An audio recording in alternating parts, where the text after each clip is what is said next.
এখন আলুগুলো বার করা হচ্ছে, এবার আলুগুলোকে ধোয়া হবে। গাইস আলুগুলো এবার ধোয়া হচ্ছে, ঠান্ডা ঠান্ডা জলে আলু ধোয়া হচ্ছে যাতে আলুগুলো সর্দি না লেগে যায়। আলু তো দামি জিনিস, 52 টাকা কিলো। এবার আলুগুলোকে কাটা হচ্ছে একদম ফ্রেশ হবে, যাতে আলু গড়িয়ে গেল অন্যদিকে।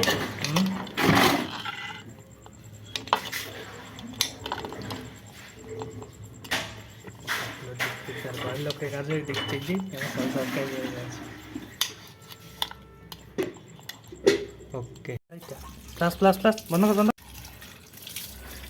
আলুগুলো ধোয়া হচ্ছে, ঠিক আছে অল্প ছোট ছোট করে দিচ্ছি।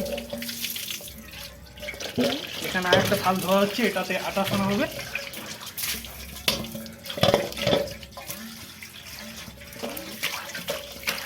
এবারে আটাতে নুন দেওয়া হচ্ছে। এবার আটাতে 1 কিলো নুন দেওয়া হলো, যাতে আটার যে টেস্ট একদম মাখনের মতো থাকে। এই দেখুন, এই ইন্ডাকশন চালু করা হলো,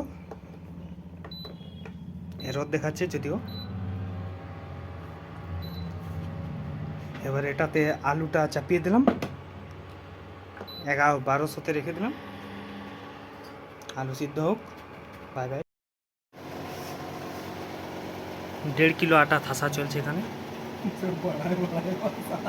আমরা মোটামুটি 12 জন আছি, 12 জন 1.5 কিলো একটু কম হচ্ছে পরিমাণটা, কিন্তু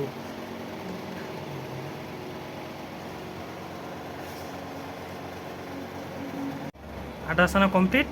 এবারে আটাটা থেকে লুচি বানানো হবে। দুঃখিত যে আজকে আমাদের ফিউজ উড়ে গেছে, তাই জায়গাটি চেঞ্জ করতে হয়েছে। এবং শর্ট সার্কিট হয়ে গিয়েছিলো, পুরো এলাকায় লাইন ছিল না, তার জন্য 1 ঘন্টা পরে লাইন চালু হয়েছে। আর এই একটা পরোটা হয়েছে, এখানে আর 25টা পরোটা রয়েছে আমাদের। গাইজ গাইজ এই আমাদের আলু পরোটা কমপ্লিট, 25 পিস আছে এখানে দেখুন। সরি পড়ে গেল একটা আলু পরোটা। আর এই দেখুন আমাদের আলু কাবলি চানা এখানে আছে। আর এই দেখুন কিষানের সস, এটা কিষানের। আর একটা আছে ভাটিন্ডার সস। সসটা কই? এই তো এই হচ্ছে সস। 2200 টাকা, সরি 2200 টাকা দাম, সরি।